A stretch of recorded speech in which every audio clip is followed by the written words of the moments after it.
Siempre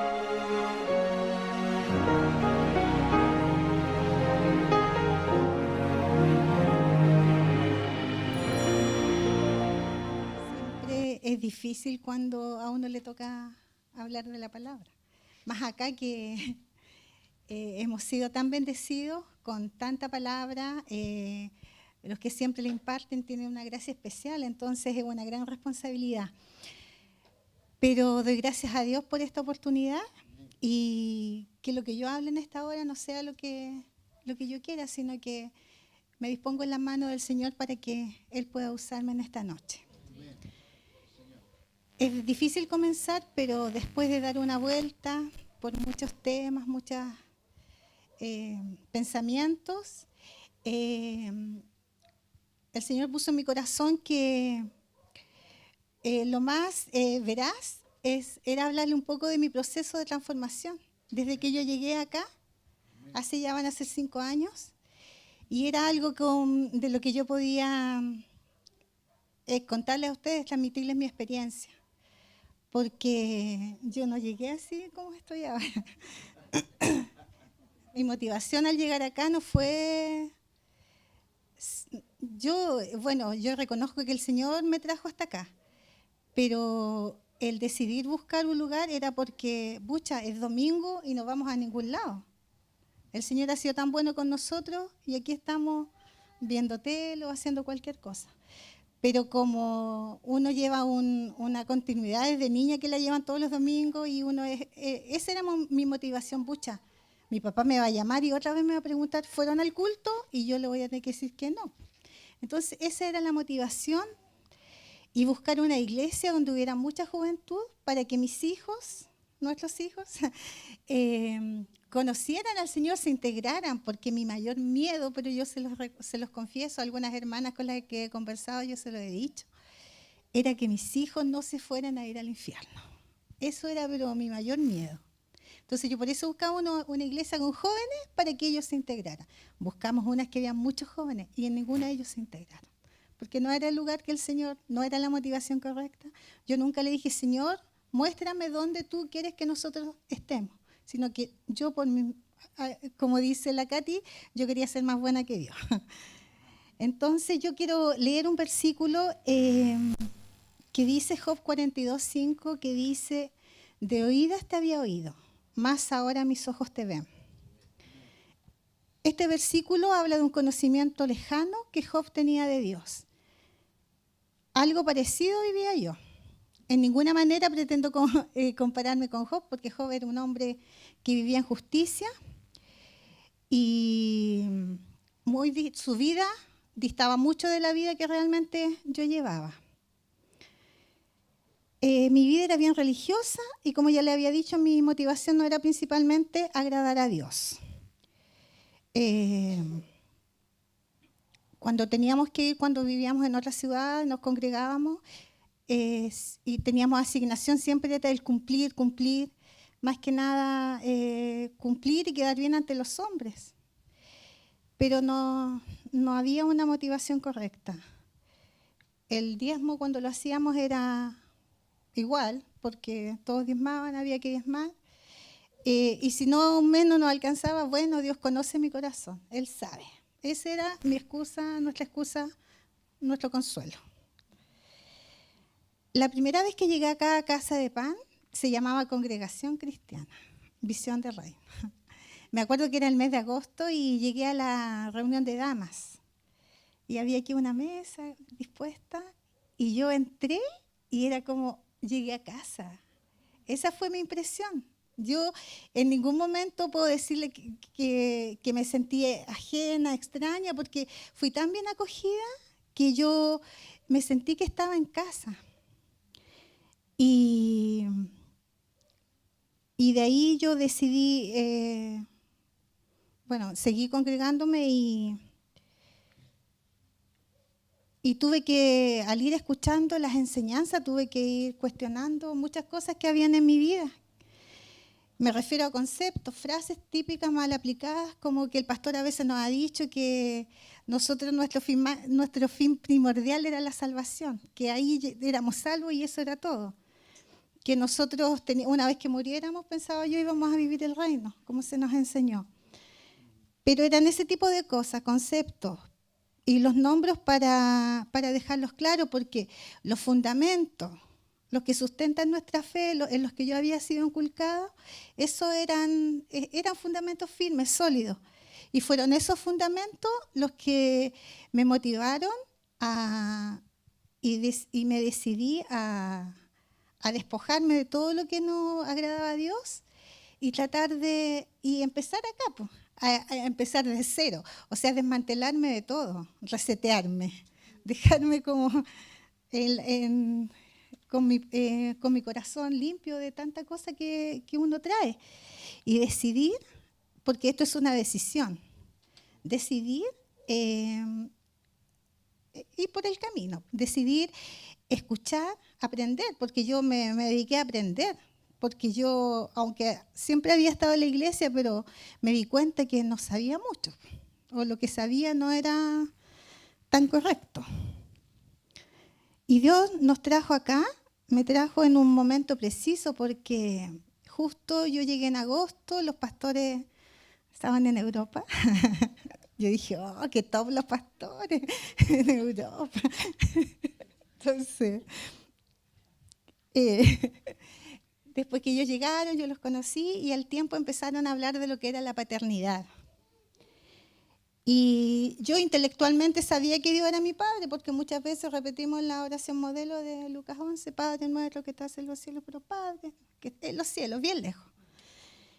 Entonces, entender que el plan perfecto de Dios siempre fue tener una relación de padre e hijo conmigo fue maravillosa. Y hablo en primera persona, ya que es algo que cada uno de nosotros tiene que internalizar, que hacer, porque yo no puedo, eso fue lo que yo sentí, pero cuando llegué acá, lo que yo decidí, pero yo no puedo decidir por los demás, por mi familia. Entonces, cuando cada uno de nosotros internalice eso, que Dios es nuestro Padre, es cuando llegaremos al conocimiento pleno de lo que es ser hijo y viviremos esa unicidad que el Padre anhela. Cada uno de nosotros tiene que tener esa experiencia. El Padre conoce perfectamente su función de Padre. Él sabe lo que a Él le compete y el problema radica en usted y en mí. Porque olvidamos o bien no hemos entendido lo que es ser un hijo. ¿Qué es ser hijo? Juan 1, capítulo 2 y 13, lo dice de la siguiente manera. Mas a todos los que le recibieron, a los que creen en su nombre, les dio potestad de ser hechos hijos de Dios, los cuales no son engendrados de sangre, ni de voluntad de carne, ni de voluntad de varón, sino de Dios. Esta es nuestra primera identidad cuando reconocemos que somos pecadores. Cuando reconocemos que hemos hecho todo mal y le decimos, yo no puedo sola, reconocemos nuestras incapacidades y sabemos que necesitamos salir de esa condición en la que vivimos. Es ahí cuando Cristo viene a nuestro corazón y ese es el nuevo nacimiento. El Espíritu viene a morar en nosotros, somos trasladados del reino de las tinieblas a su luz y este es un proceso espiritual, no es de así de la noche a la mañana. El propósito de ser hijos es darnos una identidad. Cuando sabemos quiénes somos en Cristo, nos sentimos seguros y protegidos. ¿Cierto? Eso es una verdad porque no somos hijos de Dios. No somos miembros, como decía el pastor el otro día. Somos hijos de Dios. Lo otro que Dios nos da es igualdad. Por gracia y por adopción pasamos a ser hijos de Dios, como Cristo lo es por naturaleza. Entonces ahora somos coherederos juntamente con Cristo. Tenemos los mismos derechos, privilegios y herencia. Somos creación de Dios. Nuestra identidad está en Cristo. Eso nos da un propósito y un camino maravilloso, el cual no está exento de dificultades y desafíos. El ser hijos, además, nos da otras cualidades, podríamos ser como los nombran. Cualidades, sí, puede ser. Les voy a nombrar algunos versículos que nos refuerzan cuando nosotros estemos en duda o estemos tal vez insatisfechos o tengamos pensamientos que vengan de repente y que nos hagan salirnos de nuestra posición de hijos.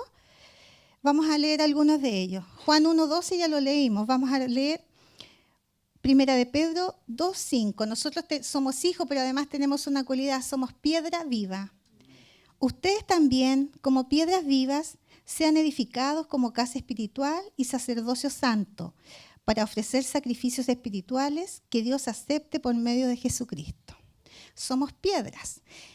Y el pastor una vez, hace un año atrás, predicó que, y después igual Fidel dio un ejemplo, que nosotros no somos ladrillos, que los ladrillos son todos igualitos. Usted los va poniendo, está construyendo y va poniendo un ladrillo sobre otro. Usted sabe del tamaño de los ladrillos, entonces hace un cálculo, cuánto necesito para esto, y le da exacto. Pero nosotros somos piedras vivas. Eso significa que nosotros, cada uno de nosotros tiene un propósito diferente, un propósito especial. Y este proceso es para que nosotros calcemos justo donde Dios quiere que nosotros estemos. Por eso que a veces pasamos dificultades, procesos, que uno piensa, estoy en la iglesia, ¿por qué me pasa esto? No, es para eso. Siempre es para un bien mayor. Además, somos herederos de Dios. Si somos hijos, somos también herederos de Dios y coherederos con Cristo, si es que padecemos juntamente con Él, para que juntamente con Él seamos glorificados. Si es que padecemos juntamente con Él. O sea, no es llegar, no. Yo tengo que vivir como Cristo vivió. Él nos dio ejemplo en todo. Además, somos embajadores de Cristo. Así que somos embajadores. Esto lo vemos en 2 Corintios 5:20. Así que somos embajadores en nombre de Cristo. Y como si les rogara a ustedes por medio de nosotros, en nombre de Cristo les rogamos, reconcíliense con Dios. Hace unas predicaciones atrás el pastor mencionó los embajadores. Ustedes ven de repente unos autos con patente celestita. Es un auto diplomático. Ellos así los diferencian, porque ellos, los embajadores, tienen un trato especial. Ellos, si están acá, están involucrados en algún delito, ellos no los pueden juzgar. Ellos tienen una inmunidad diplomática. Lo mismo pasa con nosotros, para que vean ustedes cuán importantes somos para Él, que somos sus embajadores. Además, fuimos concebidos a la imagen de Cristo. Eso lo vemos en Efesios 2:10. Nosotros somos hechura suya. Hemos sido creados en Cristo Jesús para realizar obras las cuales Dios preparó de antemano para que vivamos de acuerdo a ellas. O sea, fuimos conformados en el mismo cielo. Dios pensó en nosotros antes, desde la fundación del mundo. Además, tenemos una nueva vida, de modo que si alguno está en Cristo, nueva criatura. Eso es 2 Corintios 5:17. Nueva criatura es. Las cosas viejas pasaron, he aquí todas son hechas nuevas. Así que usted no tiene que estar, usted recibió a Cristo en su corazón, lo hizo de corazón, usted se tiene que olvidar de todo lo que vivió antes, porque usted ahora es nueva criatura. Somos ciudadanos del cielo. Filipenses 3:20. Nuestra ciudadanía está en los cielos, de donde también esperamos al Salvador, el Señor Jesucristo. Estamos un tiempo acá, no sabemos cuánto, pero somos nosotros, nuestra ciudadanía es celestial, y eso tenemos que tenerlo claro. También nosotros fuimos resucitados. Esto lo vemos en Efesios 2:4-5. Aún estando nosotros muertos en pecado, nos dio vida juntamente con Cristo. Por gracia sois salvos. Y juntamente con Él nos resucitó y asimismo nos hizo sentar en los lugares celestiales con Cristo Jesús. Resucitamos porque en pecado estábamos muertos y pasamos a vida. Somos hijos de luz. Todos ustedes son hijos de la luz e hijos del día. No somos de la noche ni la oscuridad.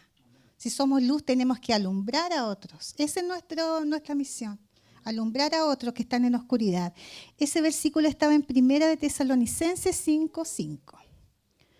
Estamos unidos con Cristo. Esto lo vemos en Gálatas 3:26 y 27. Dice, pues todos sois hijos de Dios por la fe en Cristo Jesús, porque todos los que habéis sido bautizados en Cristo, de Cristo estáis revestidos. todos somos hijos por fe, ¿cierto? La fe es la que a nosotros nos hace creer esto. Somos libres en Cristo. Gálatas 5:1. Manténganse pues firmes en la libertad con que Cristo nos hizo libres y no se sometan otra vez al yugo de la esclavitud. Si ya estamos acá, fuimos rescatados, no tiene sentido volver a ser esclavos. Entonces eso tenemos que tenerlo muy claro. Somos perdonados en Cristo. Primera de Juan 2:1. Les escribo a ustedes, hijitos, porque sus pecados les han sido perdonados por su nombre. Esto es algo que tenemos que tener pero muy claro.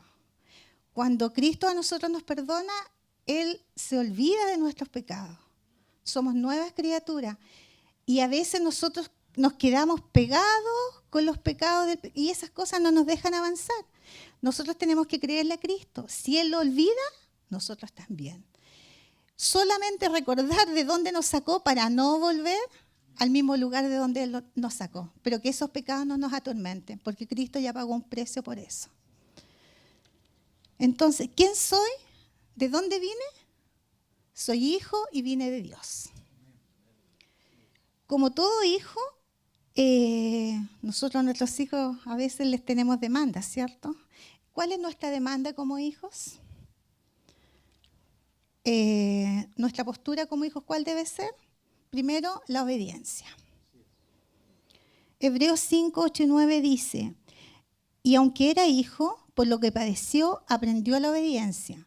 Y habiendo sido perfeccionado, vino a ser autor de eterna salvación para todos los que le obedecen. Aún Jesús tuvo que aprender la obediencia. La obediencia es la clave. Tenemos que obedecer a Dios, aun cuando no le encontremos sentido a lo que nos está indicando. En ese momento no vamos a... ¿Por qué? No se cuestione, no empiece, obedezca. La obediencia le dio autoridad a Jesús. Por eso que Él fue resucitado, porque el Padre lo levantó, porque Él fue obediente. El Padre no va a levantar a ningún desobediente, y eso tenemos que tenerlo claro. Además, Dios nos demanda una relación. Juan 5:19 dice, respondió entonces Jesús y les dijo, de cierto os digo, no puede el Hijo hacer nada por sí mismo, sino lo que ve hacer al Padre. Porque todo lo que el Padre hace, también lo hace el Hijo igualmente. En esta relación es un periodo de crecimiento, de transformación. Yo no puedo hacerlo solo. Así como nuestros hijos cuando son pequeños nosotros los vamos guiando, lo mismo hace el Padre, lo mismo quiere hacer Él con nosotros. Lo peor que podemos nosotros hacer es ser autosuficientes, querer independizarnos de Dios, porque eso no nos va a llevar a ningún buen puerto. Nosotros tenemos que tener una relación permanente con nuestro Padre. ¿Ya? No puedo crecer solo. ¿Por qué? Porque necesito ejemplo, necesito consejo, necesito normas de comportamiento, necesito corrección cuando no hago las cosas bien y también necesito un reconocimiento. Saber cuándo he hecho algo bueno y que el Padre, uno sabe cuándo ha hecho cosas buenas y sabe que alegra el corazón del Padre. Y esto solo se consigue con una relación íntima con el Padre. Lo otro que nos demanda el Padre es la honra. Primera de Corintios 10:31 dice, entonces, ya sea que comáis, que bebáis o que hagáis cualquier otra cosa, hacedlo todo para la gloria de Dios. El principio de la honra es lo que me debe destacar como hijo. En todo lo que haga, en el lugar y situación que esté, debo ser un representante digno de mi Padre. Todo el reconocimiento y el honor le pertenecen solo a Él. Acá en la iglesia, acá cuando estamos juntos, a veces es fácil, ¿cierto?, honrar a Dios, pero afuera es donde nosotros se nos pone difícil la cosa. La palabra dice que en todo lugar, en todo lo que hagamos, donde estemos y hagamos lo que hagamos, siempre honrar el nombre de nuestro Padre. Los que somos padres anhelamos que nuestros hijos sean destacados, nos alegramos con cada logro y nos entristecemos cuando por desobediencia fracasan.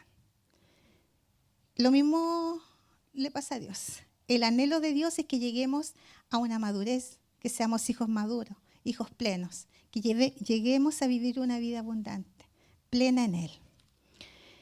Efesios 4:13 dice, hasta que todos lleguemos a la unidad de la fe y del conocimiento del Hijo de Dios, a un varón perfecto a la medida de la estatura de la plenitud de Cristo. Ese es el anhelo del Padre. Todo esto es un proceso que llamamos transformación. Lo hemos estudiado hartas veces. Lo que yo estoy viendo ahora es como un pequeño resumen de lo que hemos sido enseñados. Por fin tomo legalmente estas copas, en esta copa.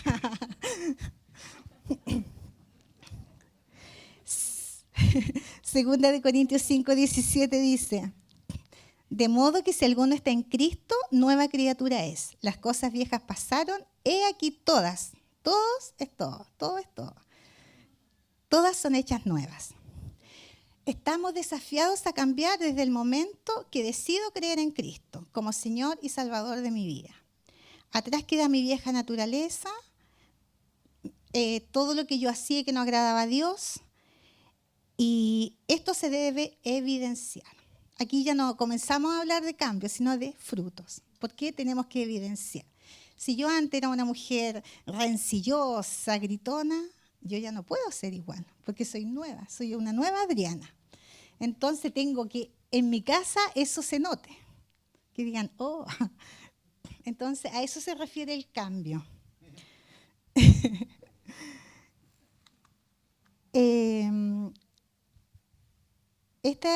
Todos estos frutos evidencian mi nueva naturaleza, naturaleza de hijo. En este momento, cuando el Espíritu Santo ya mora en mí, Él ya está trabajando para que vivamos de una manera diferente. La transformación nos impide por completo volver a vivir como lo hacíamos antes. Tenemos el sello del Espíritu Santo. Y el Espíritu Santo nos redarguye y uno sabe cuando se ha salido. Sí, todos sabemos porque es una cosa que uno la siente como acá. Pensemos, yo la otra vez di este ejemplo en Dama, en la oruga. La oruga después pasa a ser mariposa. Después tiene una metamorfosis, ¿cierto? Se convierte en mariposa. Esa mariposa, por más que quiera volver a ser oruga, nunca va a poder. Así tenemos que ser nosotros, nunca más volver atrás. La transformación implica abandonar viejas costumbres y hábitos, vestirnos de la nueva naturaleza. Este proceso comienza en nuestra mente. Esto lo vemos en Romanos 12 del 1 y 2. Esta es otra versión, no me acuerdo cuál es. Así que, hermanos, les ruego por la misericordia de Dios que presenten sus cuerpos como sacrificio vivo, santo y agradable a Dios, que es el culto racional de ustedes. No se conformen a este mundo, más bien transfórmense por la renovación de su entendimiento, de modo que comprueben cuál sea la voluntad de Dios, buena, agradable y perfecta. Esto significa no ser parte del sistema del mundo, de la cultura y manera de pensar y actuar que va contra los diseños de Dios.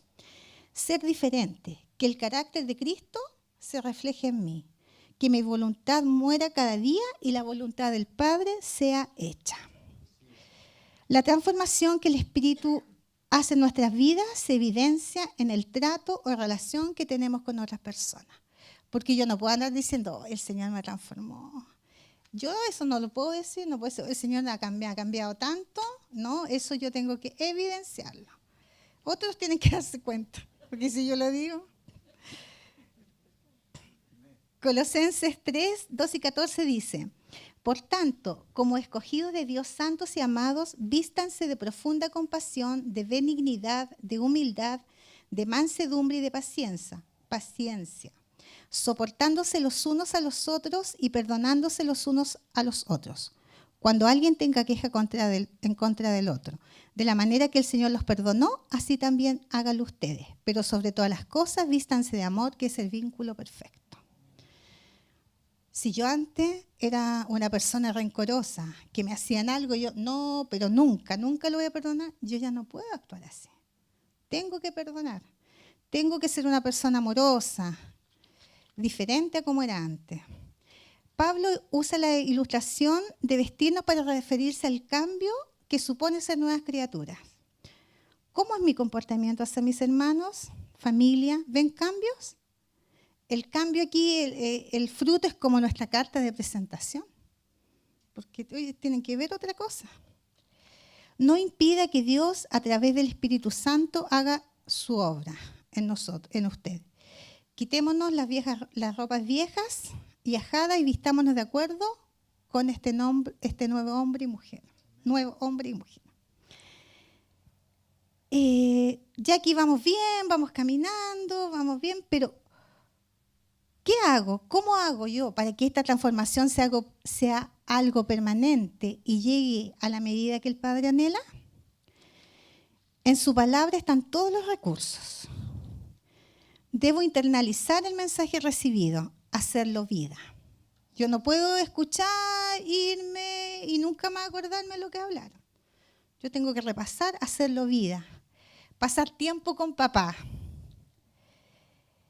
Solo así conoceré esa voluntad que es buena y agradable y perfecta para mi vida.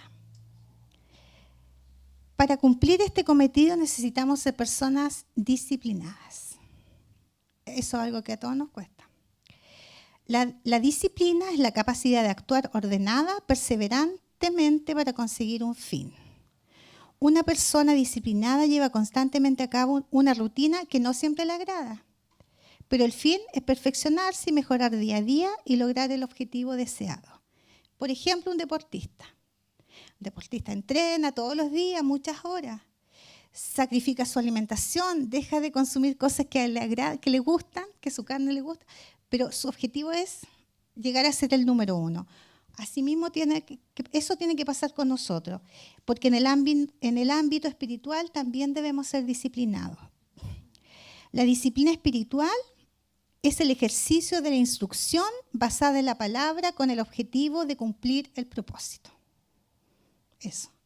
Tenemos que entonces practicar, nutrirnos, ¿cierto? Si escuchamos un tema, buscar, indagar cada día para que lleguemos al conocimiento pleno. Porque el fin de todo nuestro proceso de transformación es llegar, ¿cierto?, a una vida cada día más santificada. Y sin disciplina no podremos llegar a esa vida de santificación. Quiero que leamos en Daniel 1, del 8 al 15.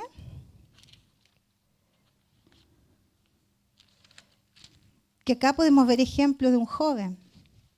Ya todos conocen la historia, pero quiero que la leamos un poquito.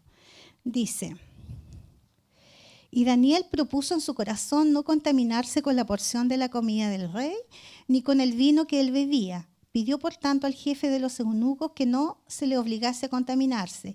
Y puso Dios a Daniel en gracia y en buena voluntad con el jefe de los eunucos.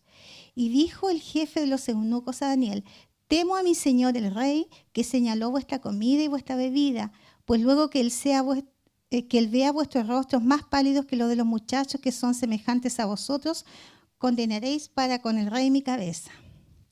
Entonces dijo Daniel a Melzar, que estaba puesto por el jefe de los eunucos sobre Daniel, Ananías, Misael y Azarías: te ruego que hagas la prueba con tus siervos por 10 días y nos den legumbres a comer y agua a beber.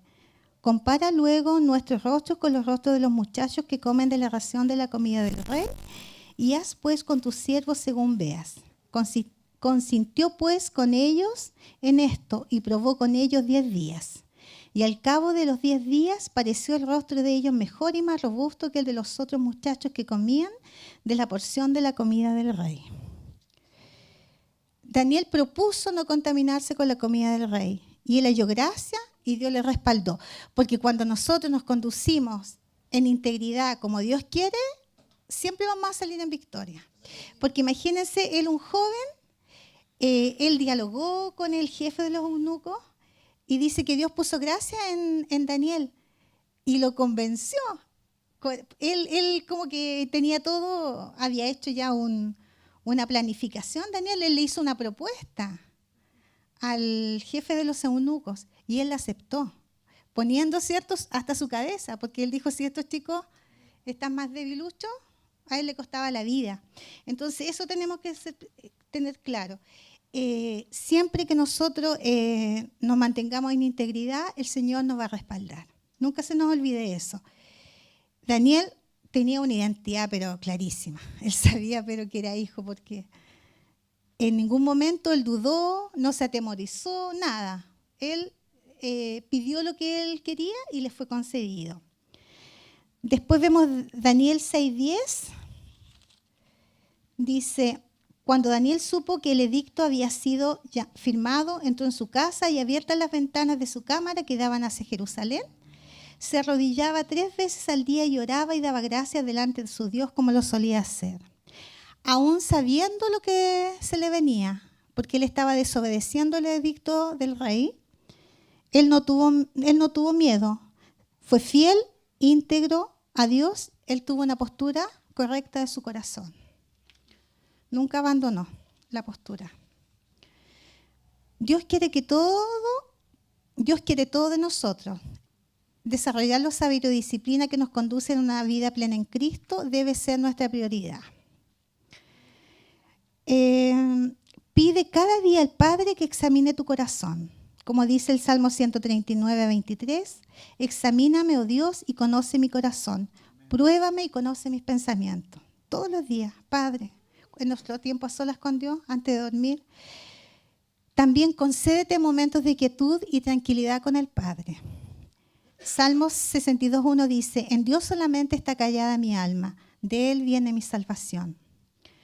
Medita en la palabra para profundizar en sus enseñanzas. Salmos 119:23 y 24 dice, príncipes se sentaron y hablaron contra mí, mas tu siervo meditaba en tus estatutos, pues tus testimonios son mis delicias y mis consejeros. De repente podemos estar pasando una situación muy complicada en nuestro trabajo.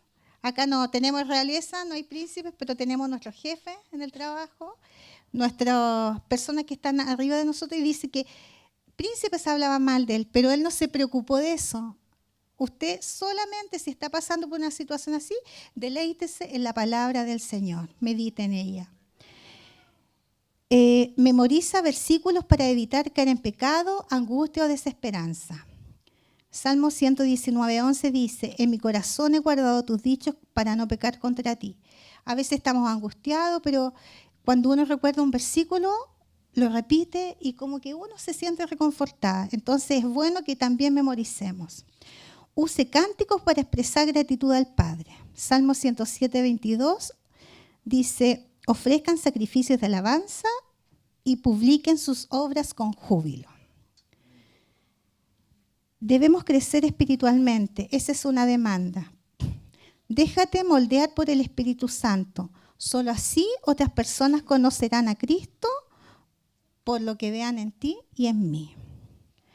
2 Corintios 3:2 y 3 dice, nuestras cartas sois vosotros escritas en nuestros corazones, conocidas y leídas por todos los hombres, siendo manifiesto que soy carta de Cristo, expedida por nosotros, escrita no con tinta, sino con el Espíritu del Dios vivo, no en tablas de piedra, sino en tablas de carne del corazón. Nosotros no tenemos que hacer ningún esfuerzo, no debemos andar, bueno, en teoría no deberíamos esforzarnos a reflejar al Padre, eso como está, se supone en nuestro corazón debería fluir, así naturalmente. No tendríamos por qué hacer gran esfuerzo si hemos seguido los pasos anteriores. Invierte tiempo en buscar la presencia de Dios. Mirad, dice Efesios 5:15-16, mirad pues con diligencia cómo andéis, no como necios, sino como sabios, aprovechando bien el tiempo porque los días son malos. Acá tenemos que poner un especial énfasis en lo que es aprovechar bien el tiempo. Yo tengo que cuidar mis amistades. Si esas amistades realmente, si a mí no me edifican en nada, estoy perdiendo mi tiempo y ya no estoy siendo una persona sabia. Si yo le doy más tiempo a otras cosas, al internet, a no sé, tantas cosas, tanta tecnología que hay en este momento, nosotros podemos darle un buen uso, pero si ya le estoy dando un mal uso, estoy dejando de ser sabia. Y estoy, como dice su palabra, andando como necia. Desecha todo pensamiento hostil que no agrada a Dios. Dice Romanos 8:6, porque la mente puesta en la carne es muerte, pero la mente puesta en el espíritu es vida. Si yo ocupo mi mente en cualquier cosa que no edifica, eso es muerte. Pero si yo ocupo mis cosas, ocupo mi tiempo, estoy preocupada y ocupada en las cosas, por ejemplo, de acá de la iglesia, de la visitación, de otras cosas, lo que va a haber en mi mente va a ser vida. ¿Ya? Ocupar nuestro tiempo bien. Porque la mente puesta en la carta, eso ya lo vimos. Escuchar, meditar, reflexionar, memorizar, practicar, son acciones que nos ayudarán a conocer la voluntad de nuestro Padre. Pero en algún momento de este proceso necesitaremos guía, consejo o corrección y debemos ser sabios y pedir ayuda a tiempo. A veces dejamos pasar, no queremos, nos da vergüenza y dejamos pasar mucho tiempo. Entonces, en esto tenemos que ser sabios y darnos cuenta. Si nosotros mantenemos una relación con el Padre, una relación correcta, una relación cercana, nos vamos a dar cuenta cuando algo no está funcionando bien. Entonces, ahí al tiro, atacar, para que eso no crezca. Es por el conocimiento adquirido e implantado a nuestro carácter que lograremos hacer lo correcto delante de Dios. Si esto hacemos, estaremos en paz, porque Dios será nuestro refugio en cualquier situación adversa. A eso le llamamos inmunidad. Pero eso no vamos a hablar ahora. Eso era lo que yo quería compartir con ustedes. No era mucho, pero son cosas que a veces las olvidamos, las vamos dejando como de lado, cosas pequeñas que si nosotros no estamos firmes en nuestra posición de hijo, sino esto es la base, el ser hijo, saber realmente lo que significa ser un hijo, es la plataforma para que después sigamos avanzando bien en todo lo que después el pastor nos ha ido enseñando. Hemos visto cómo ser ese hombre, esa mujer, que a mi esposo le gustó tanto esa predicación, único, peculiar y excepcional.